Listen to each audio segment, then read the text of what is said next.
Você não pode.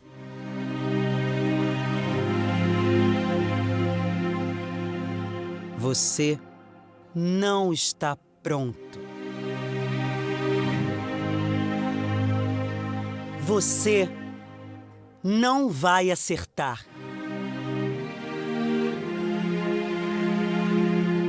Você não é a melhor. Quando o mundo diz não, é que começa o maior dos desafios. Por uma bandeira, pela honra, para deixar a sua marca. Em julho, na Globo, arenas se tornam templos, humanos se tornam heróis. Vitórias que são para sempre. Direto do Japão, 200 horas de emoção. 200 horas de superação. Para despertar o melhor de nós.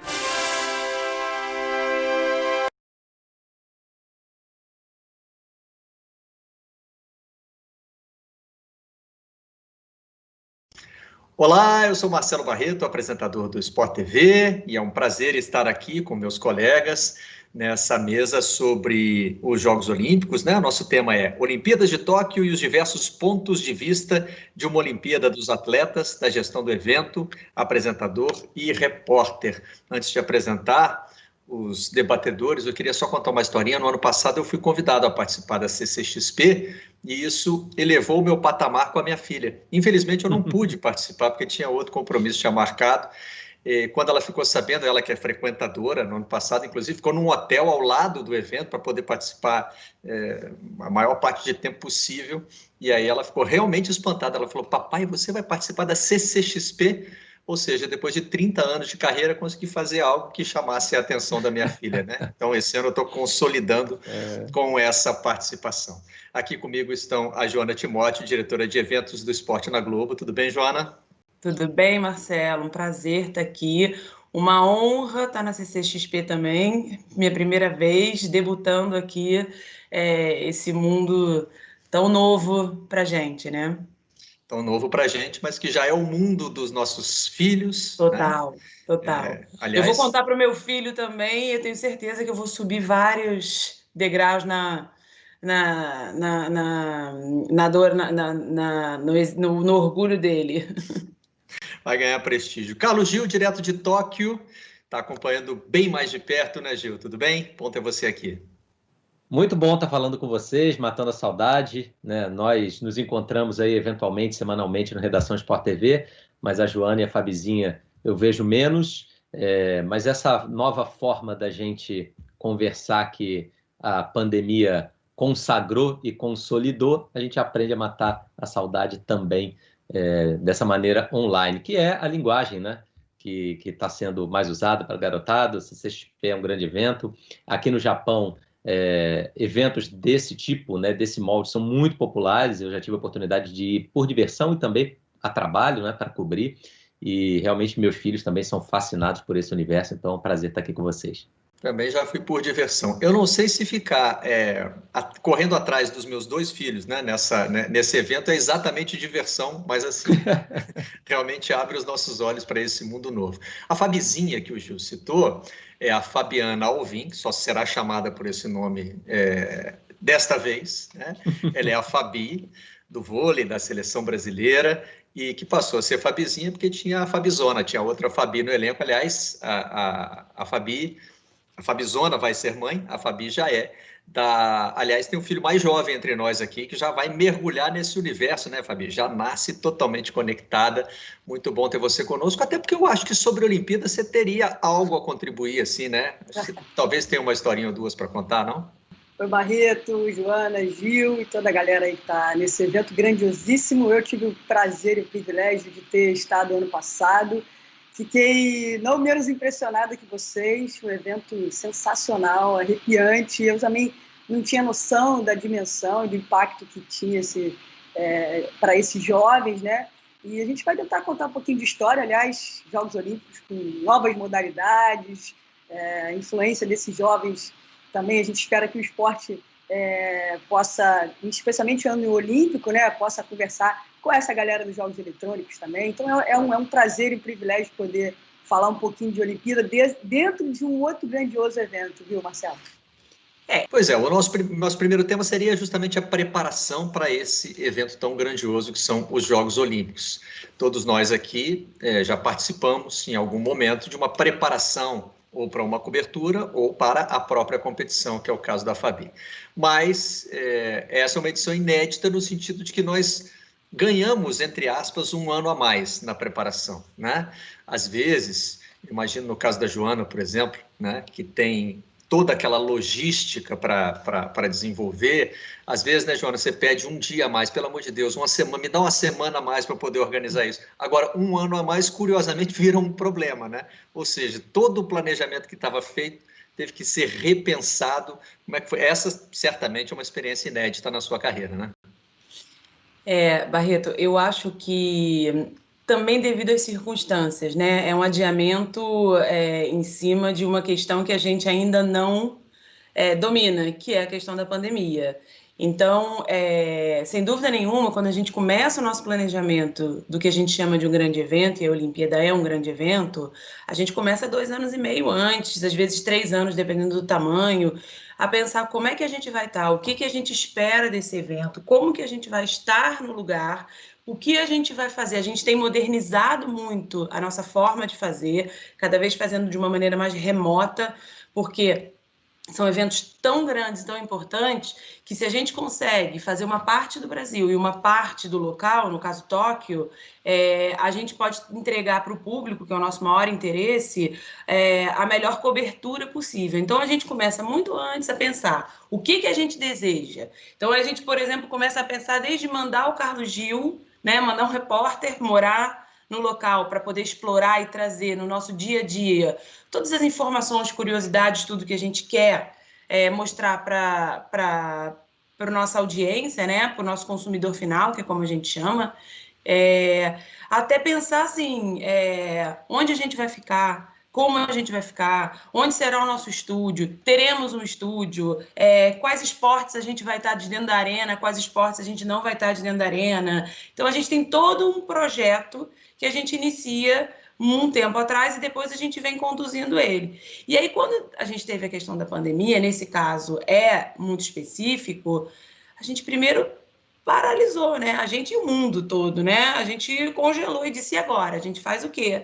Então, a gente chegou, eu me lembro que eu cheguei aí à Suíça, ao COI, em fevereiro, para perguntar ao COI se eles já tinham alguma previsão do que aconteceria com o evento. Naquele momento, o COI ainda achava que havia possibilidade de realizar o evento, então a gente seguiu com o projeto.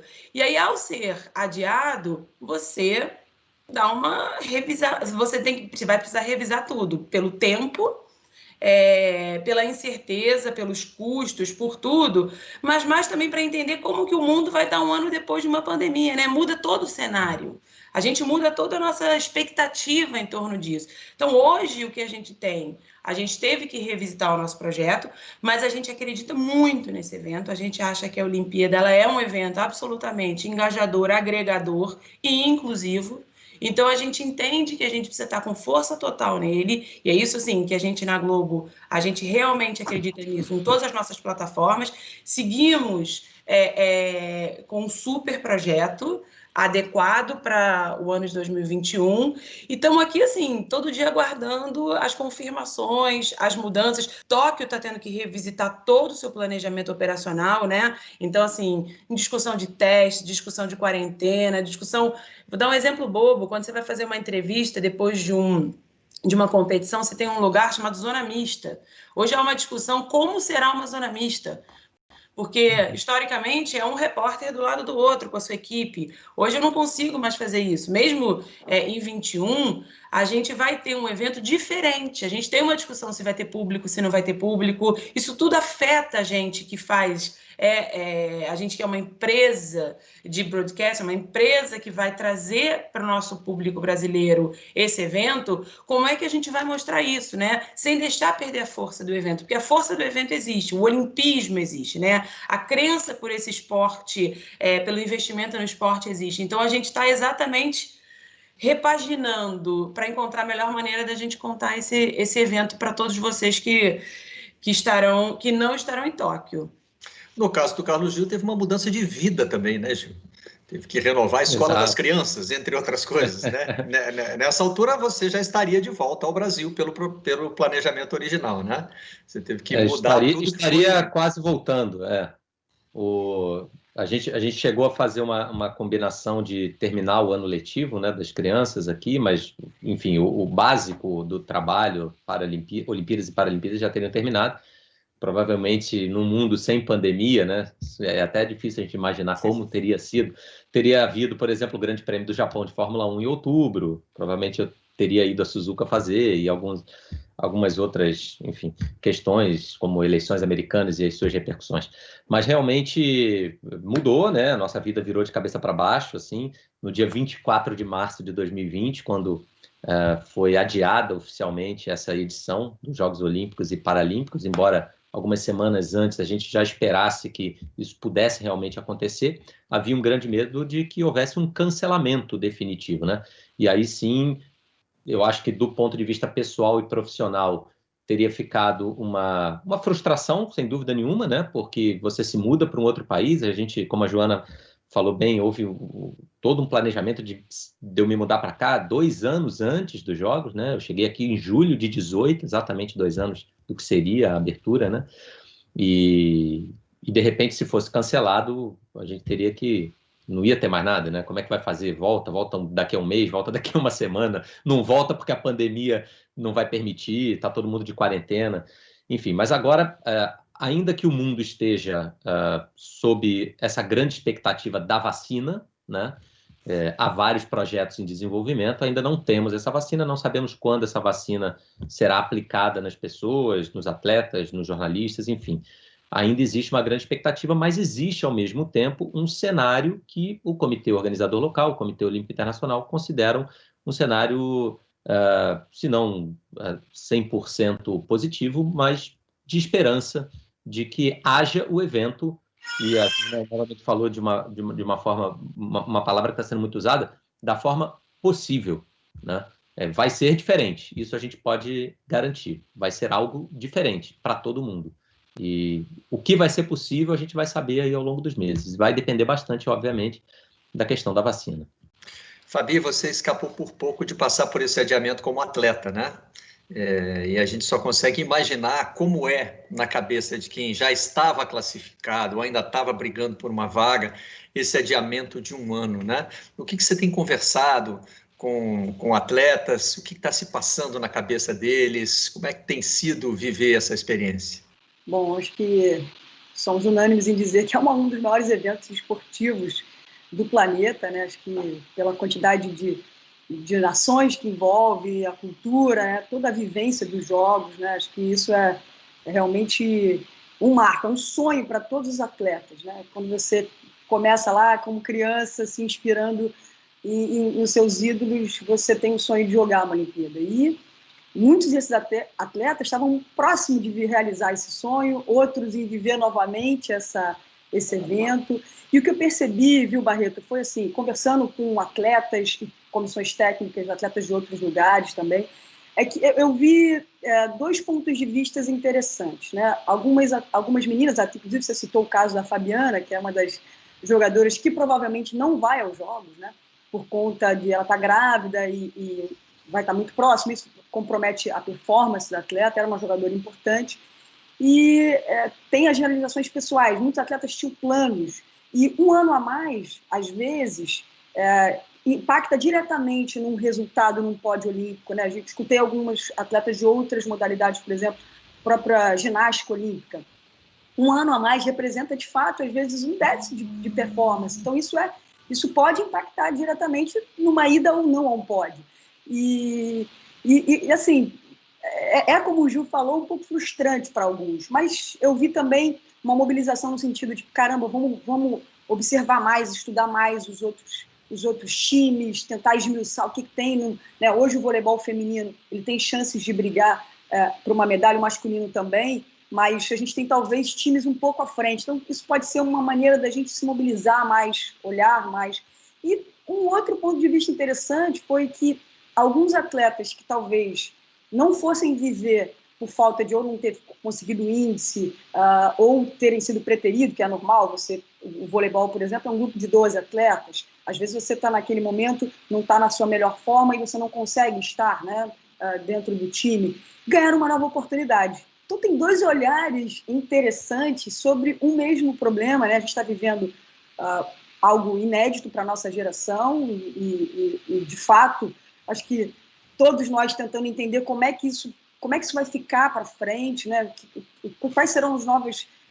Acho que talvez a única coisa que a gente não esteja preocupado dentro da Olimpíada serão com os recordes, né? A gente está preocupado em que aconteça esse evento e os atletas em especial em viver a grandiosidade de tudo que envolve aquilo ali, sabe, Barreto? Então, conversando um pouco com as pessoas, foi interessante, assim, eu não tinha olhado para esse lado de uma nova oportunidade, de uma nova chance para atletas que talvez não tivessem conseguido seus índices para performar em 2020. E é interessante, né, quando a gente consegue ter duas visões sobre um problema gravíssimo, que é isso que a gente está vivendo na pandemia, Barreto. É verdade. E tem também a visão da logística, né, da infraestrutura. O Comitê Olímpico do Brasil teve que reprogramar tudo o que tinha planejado para 2020, né, jogando para 2021. E como disse a Joana, né, quando estava falando da nossa situação, num cenário totalmente novo. Um adiamento de um ano, ele já seria muito complexo em qualquer situação. Na situação que a gente está vivendo, né, Joana, mais ainda.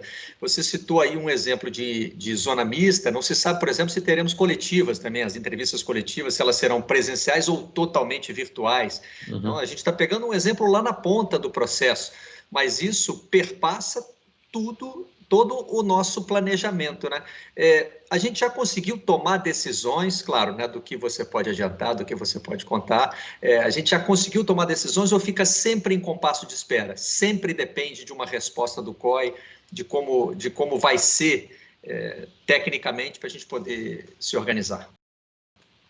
Em linhas gerais, a gente precisou tomar decisões, né? Assim, não tem como, porque a gente também não sabe quando haverá a confirmação total dos jogos, por todo esse cenário que a gente está vivendo. Então, assim, para a gente não ficar no meio do caminho totalmente perdido, a gente precisou tomar algumas decisões. Uma decisão é que a gente vai dedicar a ida a Tóquio a quem for fundamental estar em Tóquio, quer dizer, aos contadores de história, a quem puder, a quem for conseguir construir mais conteúdos sobre o que está acontecendo em Tóquio do que necessariamente uma estrutura pesada que normalmente a gente vai para um grande evento, onde a gente transfere para o país em si uma quantidade de ações que a gente dessa vez está optando por fazer remota, por ficar no Brasil. A gente já vem num projeto disso, de fazer mais coisas do Brasil, mas a gente está intensificando isso para evitar, porque mesmo vindo uma vacina, gente, a gente não sabe quando virá, em que situação, quem poderá tomar, como isso vai se dar. Então, há uma questão aí de responsabilidade nossa enquanto empresa, né? Então, por exemplo, a gente já sabe que a gente não vai levar pessoas numa faixa de idade ou em algum tipo de grupo de risco. A gente já sabe que a gente vai optar por fazer mais coisas do Brasil do que em Tóquio. Então, por exemplo, a gente tinha a previsão de um estúdio em Tóquio, um grande estúdio. A gente está no momento nessa discussão de trazer o estúdio para o Brasil e fazer um grande estúdio no Brasil, dentro dos estúdios Globo, uma coisa super bacana, super diferente, super moderna, mas de alguma maneira a gente restringe o número de pessoas que a gente estaria levando. É uma medida protetora. É uma medida que talvez a gente não adotasse em outro momento, mas pela incerteza do cenário, o Marcelo, a gente vai acabar adotando medidas preventivas, sabe? Porque o timing da decisão, ele é muito... Pode ser que essa decisão, a confirmação aconteça, há uma previsão que ela aconteça no início do ano, mas ela pode acontecer, sei lá, em abril. Então, como é que você... o planejamento de um grande evento, ele impacta demais na nossa estrutura. Então, como é que a gente lida com isso? A gente está tentando tomar decisões anteriores a essa decisão final. Como o Gil disse, é fundamental para a gente contar da melhor maneira essa Olimpíada. E aí a gente está vendo onde a gente pode acelerar e onde a gente precisa desacelerar, entendeu? Trazer de volta para o Brasil e encontrar, porque também a gente precisa investir nisso. Quando a gente decide fazer mais do Brasil, a gente precisa ter recursos, os melhores possíveis, tecnológicos, tudo, para que a gente faça a melhor Olimpíada. Então, eu acredito muito, como disse a Fabi, no movimento olímpico, nessa relação, o que a Olimpíada esses grandes eventos, a reunião de vários povos, a reunião de vários tipos de atleta, de várias modalidades, onde cabe todo tipo de gente. Então, isso a gente precisa continuar apoiando e a gente precisa continuar estando junto nisso. Agora, as questões técnicas a gente pode ajustar para a gente proteger as nossas equipes. Bom, sabemos que Carlos Gil estará em Tóquio, até porque ele já está lá e lá continuará, né, gente? Eu não posso sair, eu não posso sair. Eu não posso sair do Japão pelas leis, então, não. Pois era, isso faz parte da pergunta que eu ia te fazer, que eu vou te fazer na sequência. Como é o Japão da pandemia? A gente está vendo várias limitações aqui no Brasil, várias limitações, inclusive, sendo desrespeitadas, né, pelos próprios brasileiros, mas, enfim, o Japão tem essa imagem de país disciplinado, de país que respeita as regras, e a gente sabe que o impacto da pandemia foi muito menor aí do que foi, por exemplo, aqui no Brasil, né? Mas o que você pode contar das mudanças no dia a dia? Que Japão é esse em que você vive hoje? Primeiro explicar essa história do não posso sair. Na verdade, a rigor, hoje, nesse momento, nesse fim de 2020, eu poderia ir ao Brasil, porque eu sou residente, e voltar cumprindo uma série de normas de quarentenas. Mas o turismo, por exemplo, o Japão, ainda a previsão de normalização, caso tenhamos uma vacina, a gente sempre coloca, né, esse caso tenhamos. Vai ter. Não, claro, espero. Vamos com fé na vacina. Não, tudo indica que sim, né? Porque são vários projetos e muitos adiantados, enfim. E o Japão tem contrato com 2 dessas grandes empresas farmacêuticas já fechados, então são mais de 300 milhões de doses já garantidas para quem mora no Japão. Então existe um planejamento do governo japonês de uma vacinação em massa quando isso for possível. Mas o turismo no Japão vai demorar a ser regularizado, né, em termos de emissão de vistos e das pessoas poderem realmente transitar a passeio. Já há uma abertura aqui do Japão para outros países da Ásia, de viagens a negócios, mediante algumas restrições. Mas a vida aqui, eu acredito que essa tão falada disciplina, que é verdadeira, né, do povo japonês, acabou influenciando nos números gerais. O Japão passou por altos e baixos de contágios, que acho que todos os países passaram, isso é natural, mas o uso da máscara desde muito cedo, na verdade, não foi apenas por causa da Covid-19, né? O uso da máscara já era algo que me chamava a atenção quando eu vim para cá, nos períodos em que vai ficando mais frio, que as pessoas normalmente ficam mais resfriadas, gripadas, alergias respiratórias, enfim. O uso já era muito disseminado e ainda hoje mais de 90%, é raro, acho que mais de 95%, é muito raro eu pegar o metrô e encontrar uma pessoa que não esteja usando máscara. Então, eles estão muito determinados, realmente, até porque há implicações financeiras enormes a realizar esses Jogos Olímpicos. Aí alguém fala, mas todos os japoneses são favoráveis? Não, em lugar nenhum do mundo, todo mundo é favorável a qualquer coisa.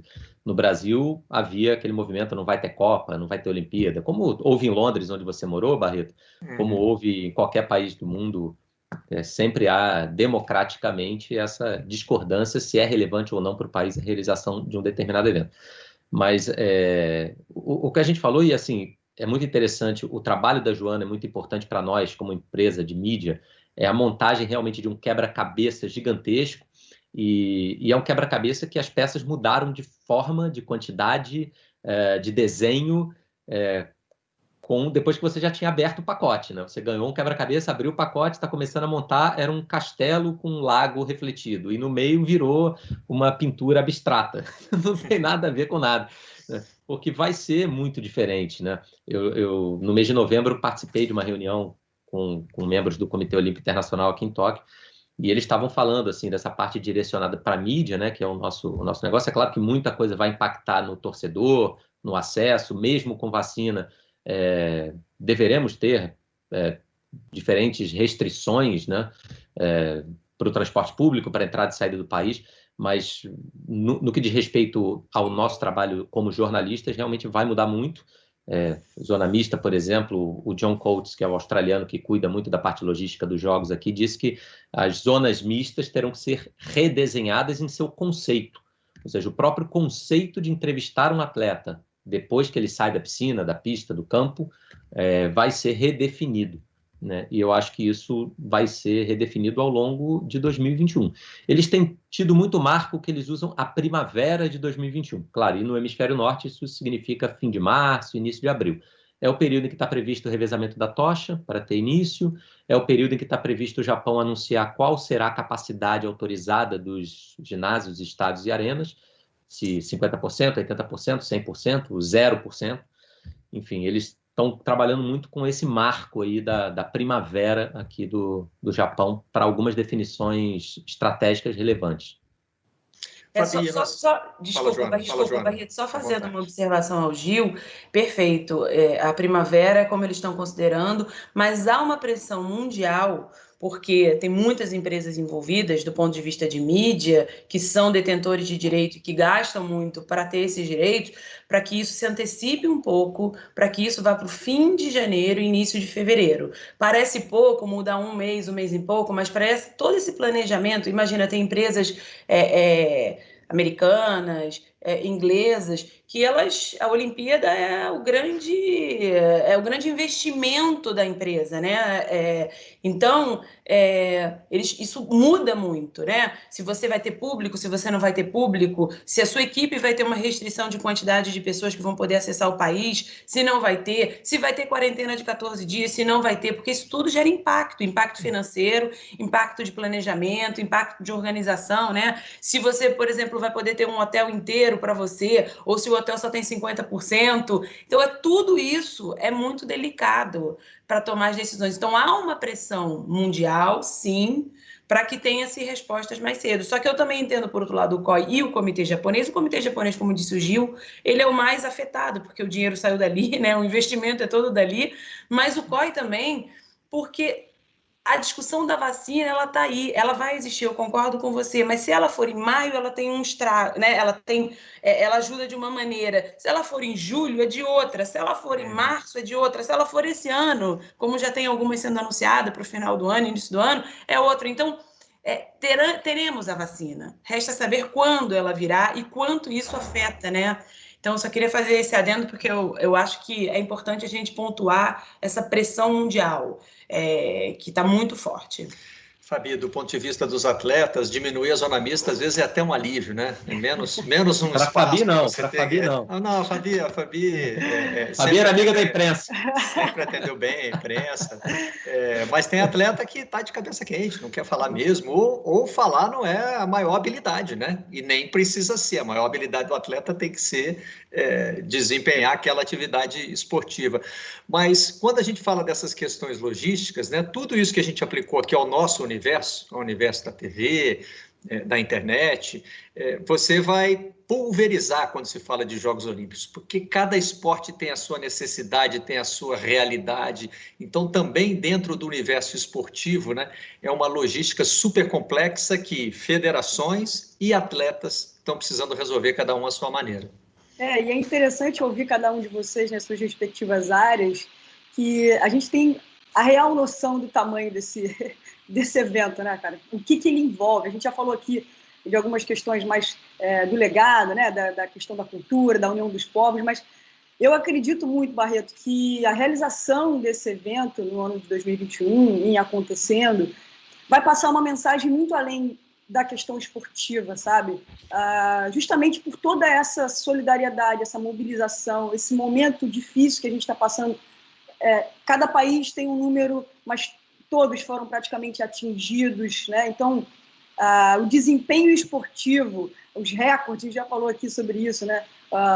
Quem vai ser o grande nome olímpico, aliás, é uma outra coisa super interessante, que eu acho que esses jogos podem passar uma mensagem como eu já disse, para além do esporte, essa ideia de confraternização, de ser uma união de povos, que já é uma das mensagens que os jogos passam, é a questão das mulheres, a presença feminina que a gente vai ter lá. Isso é um ponto que antes dessa pandemia já nos enchia de orgulho, né? Eu, enquanto mulher, e aqui a Joana também com a gente.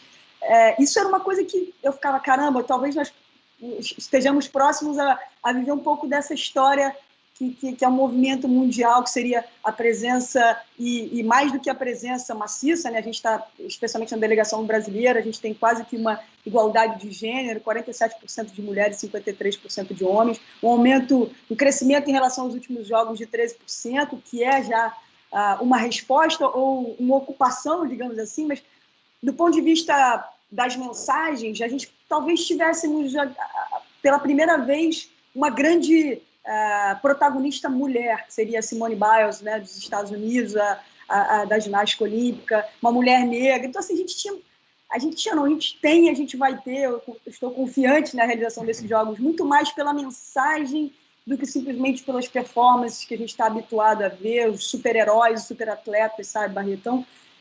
Eu fico muito impressionado agora, ouvindo mais intimamente cada um de vocês falando nas suas áreas, né, de como tem que mexer na logística, como envolve a questão financeira, os cuidados com os profissionais.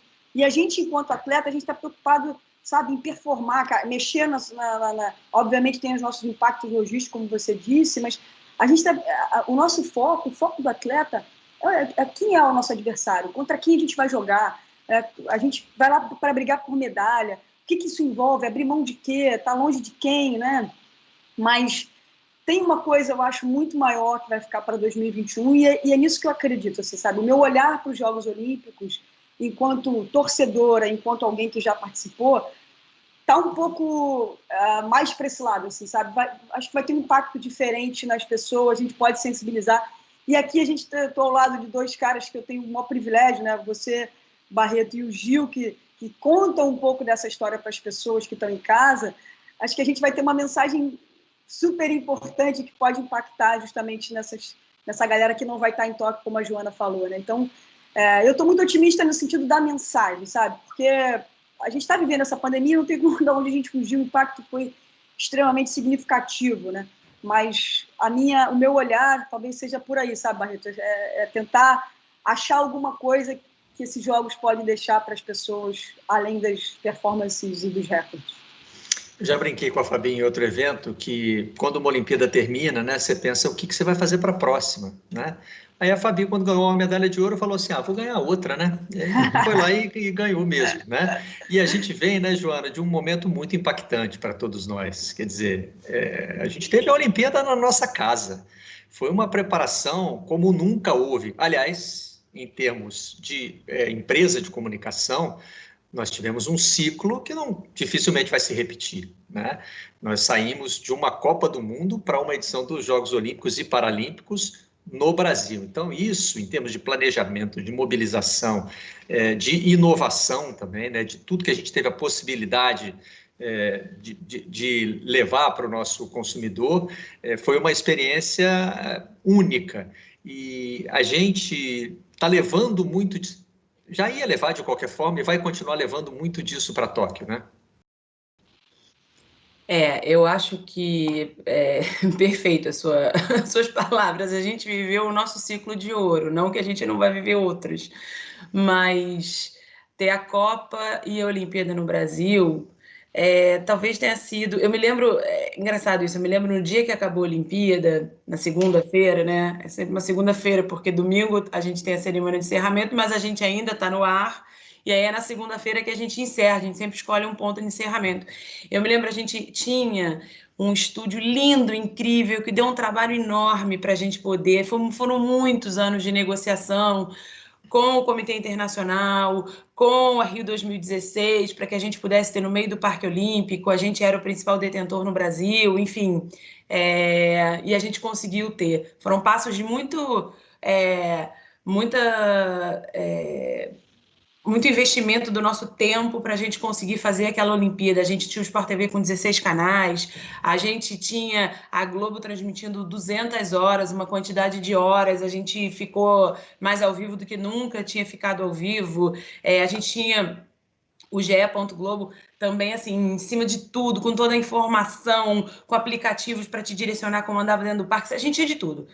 Mas eu me lembro quando acabou, eu na época tinha um diretor e ele me chamou o grupo, eu acho que a Fabi ainda não estava, mas eu me lembro que a gente juntou, a gente chorava igual a bebê, parecia assim uma overdose de emoção, porque assim, a gente tinha concluído isso, não era um evento, a gente tinha feito 2 eventos, os maiores do mundo, para o Brasil, né?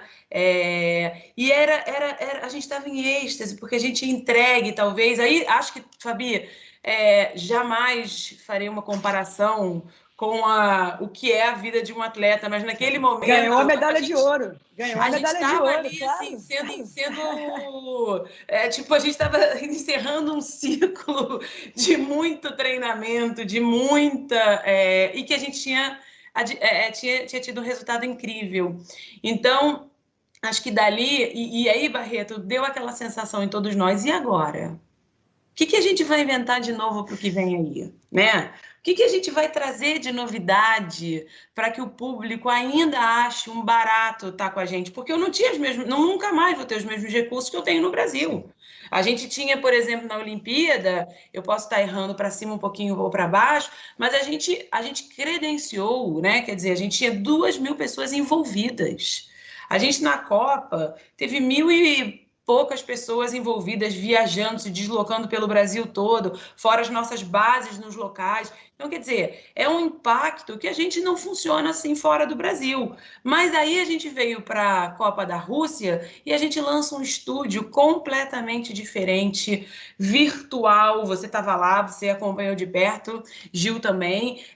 A gente se superou, porque a gente trouxe uma inovação mundial, nunca ninguém tinha visto. Eu me lembro que as televisões do mundo, empresas, patrocinadores pediam para ir conhecer o nosso estúdio, porque a gente, no fundo, tinha um espaço pequeno, em que a gente, de uma maneira virtual e com toda uma tecnologia muito bacana, que a nossa área de design desenvolveu, a gente parecia ter muito mais espaço. A gente estava, de fato, no meio da Praça Vermelha, na Rússia, em Moscou, mas a gente parecia estar muito maior. A gente trazia informações, né, com vídeo, tudo de todos os cantos. Então, todos os cantos do país, com todos os nossos repórteres, a gente, de fato, parecia que a Rússia estava nas nossas mãos. Então, assim, para Tóquio, a gente estava com um projeto, aquilo que eu falei, mas a gente está refazendo o projeto, mas com a ideia também de surpreender, porque eu acho que a nossa grande questão, depois do ciclo brasileiro, é como que a gente vai surpreender a nossa audiência daqui para frente. O que a gente vai fazer de novo? E para isso a gente precisa estar colado com as tecnologias mais modernas, a gente precisa estar ouvindo tudo que está acontecendo no mundo, ouvindo e vendo tudo que está acontecendo no mundo, a gente precisa estar muito antenado. E aí eu acho assim, aí é nessa hora que eu acho um orgulho onde a gente trabalha, porque eu acho que de fato acreditam nisso. E aí a gente tem a liberdade para estar sempre fuçando e procurando e inventando alguma coisa diferente, alguma coisa que surpreenda. Bom, eu queria terminar com uma rodada aqui de momentos olímpicos. Aliás, eu apresentei um programa no Sport TV que se chamava Momento Olímpico, né? E eu queria saber de vocês quando foi, se vocês conseguem identificar um momento em que caiu a ficha. Para ajudar, eu posso até começar. Eu estava na cerimônia de abertura dos Jogos Olímpicos de 96, foi a minha primeira cobertura, ainda trabalhando pelo jornal O Globo. Estava muito encantado com tudo aquilo, estava me divertindo com o kit que eles deixam na cadeira para você participar, tinha uma lanterninha com instruções, né, para você participar, então estava ali que nem uma criança. E, de repente, na hora de acender a tocha olímpica, apareceu Muhammad Ali, e ele já sofria do mal de Parkinson, estava tremendo, você sentiu o esforço que ele estava fazendo ali, e naquele momento, eu deixei todas as distrações de lado e caiu a ficha. Falei, cara, cheguei lá, eu estou onde eu queria. Esse aqui era isso que eu queria ter atingido na minha carreira e quero construir daqui para frente. Vocês tiveram um momento assim, querem se lembrar de outro momento? A Joana já citou aí o choro depois da realização, né? Mas durante os jogos, a Fabi conta uma história boa de Vila Olímpica, né, Fabi? De como se sentir ali no centro dos acontecimentos. Eu tenho... Cara, eu vivi algumas, viu, o Barreto? Principalmente, o Gil também deve ter vivido boas histórias como repórter lá. Graças a você, vivi algumas também. Mas, assim, quando a gente chega lá, é interessante, porque eu conversava muito com as meninas que já tinham ido aos jogos, o próprio Céu Roberto, assim, eu queria entender o que tinha de diferente num evento que tinha a mesma quadra, eu jogava numa quadra de vôlei, a mesma rede, adversários que eu já tinha jogado, torcida, enfim. O que tinha de diferente? Que atmosfera era essa? E eu me lembro muito da Fofão, que é uma das nossas recordistas em Jogos Olímpicos, se não me engano são 5 participações ou 6, né? Eu não vou cravar para não ser injusta. E ela falava assim, cara, eu não tenho como te dizer, Fabi, assim, não dá para eu achar uma palavra. Quando você chegar lá, pisar na quadra e começar o jogo, você vai entender. Só que assim, antes disso, né, Barreto, a gente precisa entrar na Vila, que é a nossa famosa Disneylândia, é o nosso parque de diversões, que é você chegar ali, se credenciar, né? O peso que tem uma credencial no sentido de, caramba, cheguei aqui, posso entrar nesse lugar que nenhum jornalista entra, só atleta, só o pessoal da comissão técnica, tem os visitantes, mas viver aquela vila. Então, assim, tem várias histórias bacanas, mas quando eu pisei na quadra, na nossa estreia em 2008, contra a Argélia, que era um time tecnicamente inferior, que minhas pernas tremiam, eu realmente entendi a Fofão, a mensagem que ela quis dizer. O evento tem uma atmosfera diferente, o evento é completamente diferente de qualquer outra coisa que eu já tenha vivido na vida. Mas só contar um lance que é rapidinho e é bem legal, que assim, e aí só vive mais quem está lá dentro, quem vive aquele ambiente de vila, que é a questão, assim, existe uma lenda, que eu não sei por quem foi criada, mas eu conheci isso lá dentro dos jogos, que a gente tem um refeitório, né, que é o lugar onde todo mundo faz as suas refeições, né, café da manhã, almoço, janta, lanche, e ali é meio que encontra, onde você começa a sentar e olhar para o lado, olhar o Nadal, olhar aquelas pessoas que você só via pela TV. E eu me lembro de um dos acontecimentos, a gente estava comendo, e de repente eu escuto uns aplausos, né? Acho que eu já contei essa história para vocês, mas nunca é demais repetir a galera da CCXP, que talvez nunca tenha ouvido. E eu escutei uns aplausos. E eu perguntei, gente, o que está acontecendo? Eu não sei, deve ter chegado alguma pessoa importante, algum líder mundial, né? Não sei. E aí alguém que estava do nosso lado falou assim, não, eu acho que pode ter sido um medalhista. Eu falei, mas como assim? Quando entra um medalhista dentro do refeitório, todo mundo levanta e aplaude esse medalhista, independente da cor da medalha, tá? Isso é um ritual dentro dos Jogos Olímpicos. E só de falar para vocês, obviamente, eu já fico arrepiada. E eu falei, caramba, que legal. E aí eu vi, era o medalhista do remo da Nova Zelândia chegando, e a gente aplaudindo, porque dentro de uma Vila Olímpica a gente tem ali também, vou botar em linhas gerais, a gente tem ali, sei lá, 15, 16 mil atletas, só de 3 mil saem medalhistas. Então, para a gente entender a importância de participar e a importância maior ainda de ganhar uma medalha. E aí eu só pensava numa coisa, Barreto, eu queria ser aplaudida também. Eu falei, cara, eu quero viver isso. Só que tem uma coisa, né? O vôlei, ele vai do primeiro... Aliás, uma frustração que eu tenho, eu nunca assisti uma abertura de Olimpíada enquanto atleta, só como atleta aposentado. E a gente joga do primeiro ao penúltimo dia, ou seja, ia demorar muito ainda para receber o tal aplauso, mas eles vieram, em menor número também vale registrar, porque a gente jogou a final às 8 da noite, só chegamos na Vila por volta de 2h30, 3 da manhã, tinham pouquíssimas pessoas, mas eu me aplaudia, porque isso é uma coisa interessante da vivência daquele momento, sabe, Barreto? Então, é uma historinha que eu gosto sempre de contar e tem relação com o reconhecimento, né, com toda a nossa solidariedade ao medalhista e como é interessante, né, a gente olhar para os atletas meio que com reverência no sentido de, caramba, são deuses, são medalhistas, isso é muito legal. É uma historinha que eu gosto de compartilhar sempre. Eu gosto sempre de ouvir, Fabi. Gil, você consegue escolher uma? Eu fiquei aqui, ó, foi bom a Fabi ter contado a história, a Joana ter falado, porque eu fiquei pensando. E é difícil escolher um momento, e fiquei aqui refletindo. A Fabi vive esse melhor dos dois mundos, né? De ter podido participar como atleta e ter ganho medalha, né? E de poder participar também como comentarista, jornalista, que é hoje, né? Tendo essa outra visão. Então, isso prolonga a sua vida olímpica, que no caso de um atleta, participar de uma edição já é algo grandioso. Poder participar de várias edições é espetacular. E como jornalistas, né, a gente pode, mesmo sem conseguir entrar em quadra e bater uma bola, a gente pode, com a idade vai avançando, e você pode conseguir ir a novas Olimpíadas. Então, eu acho que toda Olimpíada tem uma primeira vez e tem um momento marcante, tem a sua emoção. A primeira Olimpíada que eu pude cobrir foi Sydney 2000, eu era muito jovem, iniciante e tal, e tudo era uma primeira vez, então foi uma Olimpíada que o Brasil não ganhou medalha de ouro e ficou muito marcado por isso. Eu estava lá, eu cobri o Balubê de Rouet, eu vi a semifinal do Brasil e Cuba no feminino, o Brasil perder de novo para Cuba, que era uma barreira psicológica ali.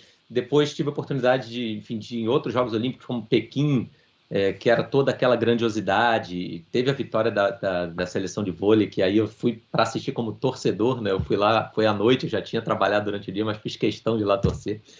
E aí vão se acumulando as primeiras vezes. É claro que o Rio tem um lugar muito especial para mim, assim, porque é a minha cidade, meu país. Eu cobri natação e atletismo, que foi assim, um grande presente que me foi dado também como repórter, que são dois esportes muito relevantes.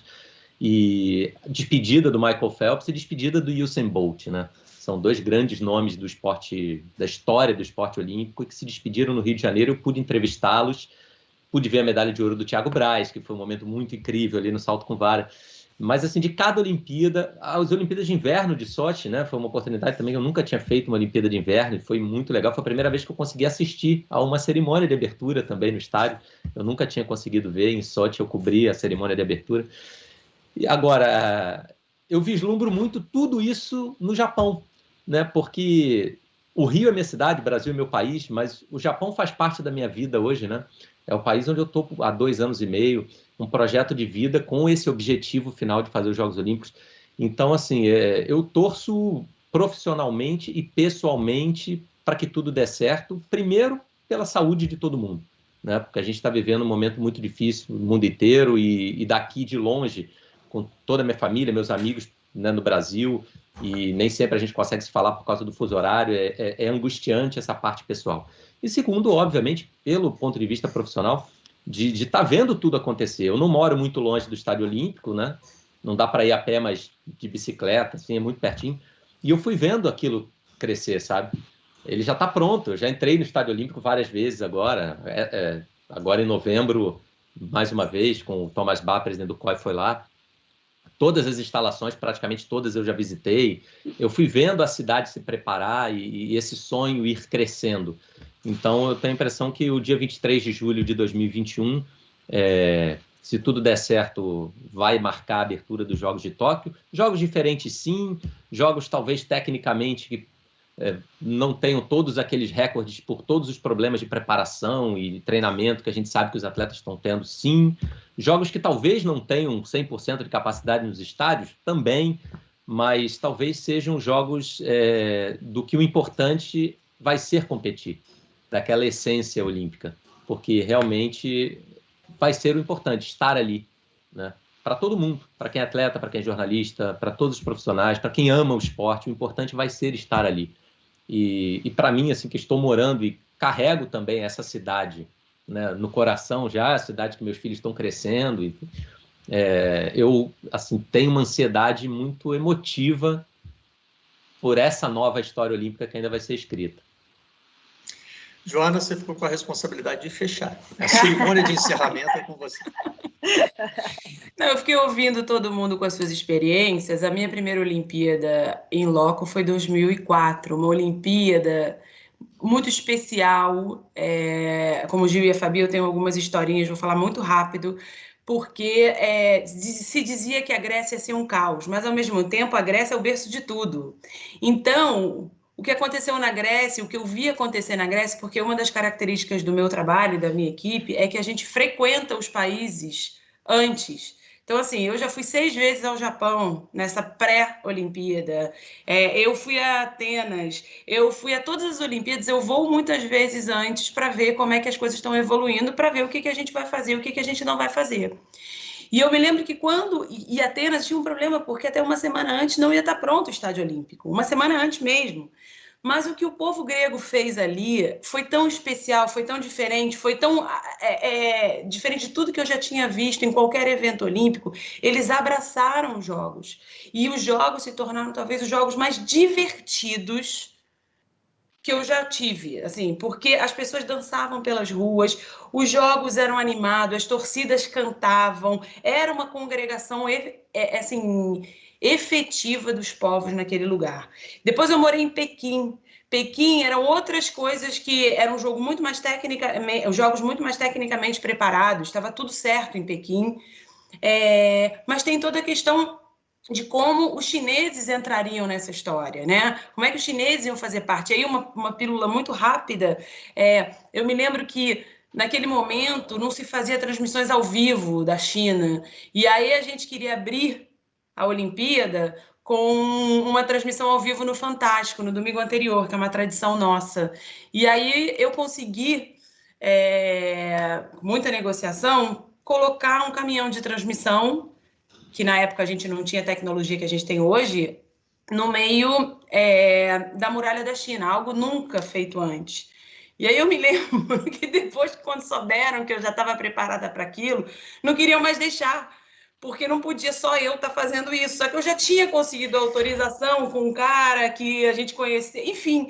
E aí, quando a gente escreveu Vivo, da Muralha da China, eu me lembro, assim, a gente chorava de emoção, porque a gente falava, gente, isso nunca foi feito.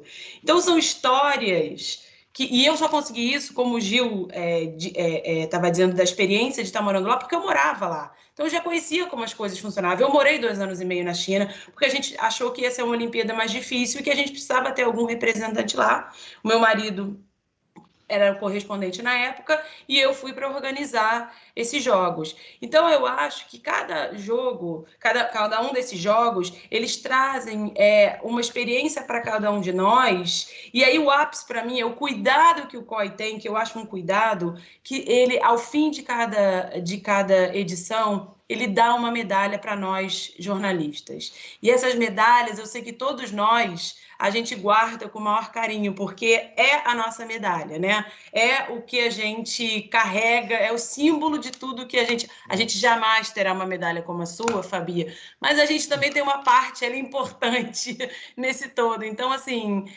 eu adoro olhar as minhas medalhas. E eu agora, quando fui em fevereiro à Suíça, ao COI, eu fui ao Museu Olímpico, que também, assim, é uma experiência... Eu já tinha ido, mas voltei. E aí eu comprei uma latinha que vem como se fosse um apoiador de copo de cada edição, e resolvi fazer um quadro disso.